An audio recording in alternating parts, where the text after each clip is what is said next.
எசாயா அதிகாரம் 33. துணை வேண்டும் மன்றாட்டு. அழித்தொழிப்பவனே, உனக்கு ஐயோ கேடு!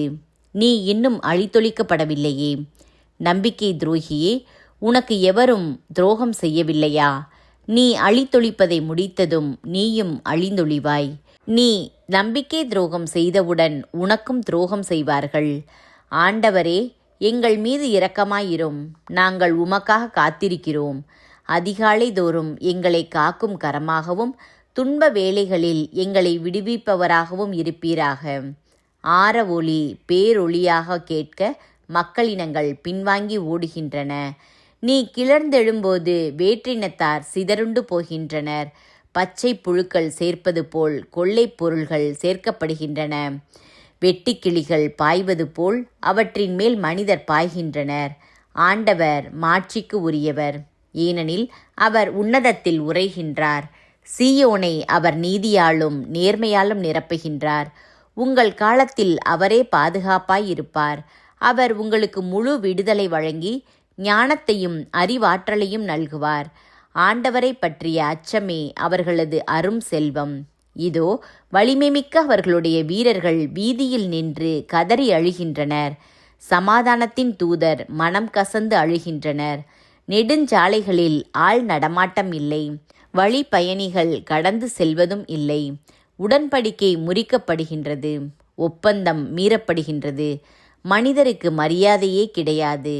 நாடு புலம்பி அழுது சோர்ந்து போகின்றது. லெபனோன் வெட்கி நாணி தளர்ச்சி அடைகின்றது.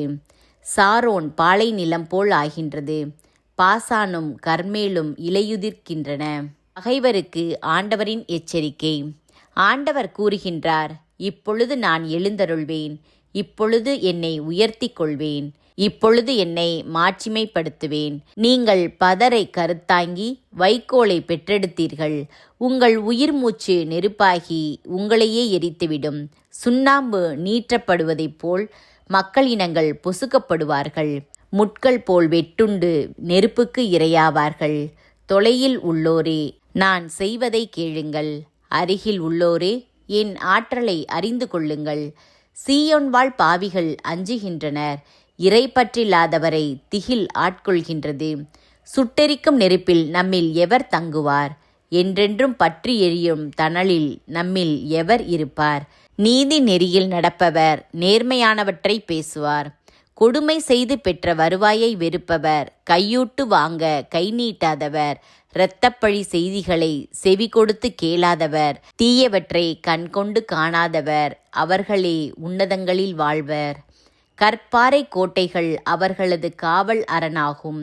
அவர்களுக்கு உணவு வழங்கப்படும், தண்ணீர் தரப்படுவதும் உறுதி. மேன்மைமிகு வருங்காலம். அரசரை உங்கள் கண்கள் அழகுமிக்கவராய் காணும். பரந்து விரிந்த நாட்டை நீங்கள் காண்பீர்கள். திகிலை பற்றி உங்கள் மனம் இவ்வாறு சிந்திக்கும். குடிக்கணக்கு செய்தவன் எங்கே? திரை பொருளை நிறுத்து பார்த்தவன் எங்கே? கோபுரங்களை எண்ணிக்கையிட்டவன் எங்கே?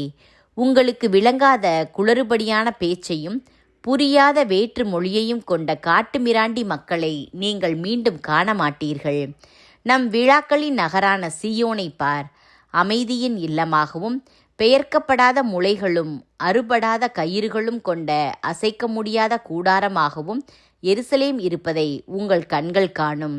ஏனெனில் அங்கே ஆண்டவர் தமக்கென தம் மாட்சியை விளங்க செய்வார். அது அகன்ற ஆறுகளையும் விரிந்த நீரோடைகளையும் உடைய இடம் போன்றது. துடுப்பு படகு அங்கு போவதில்லை. மாபெரும் கப்பல் கடந்து வருவதும் இல்லை. ஆண்டவரே நமக்கு நீதி தலைவர். ஆண்டவரே நமக்கு நியமம் வழங்குபவர்.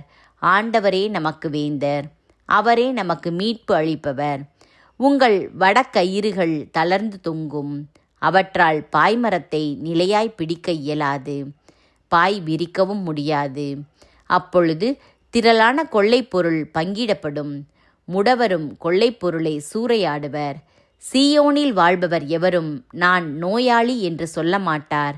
அதில் குடியிருக்கும் மக்களின் தீச்செயல் மன்னிக்கப்படும்.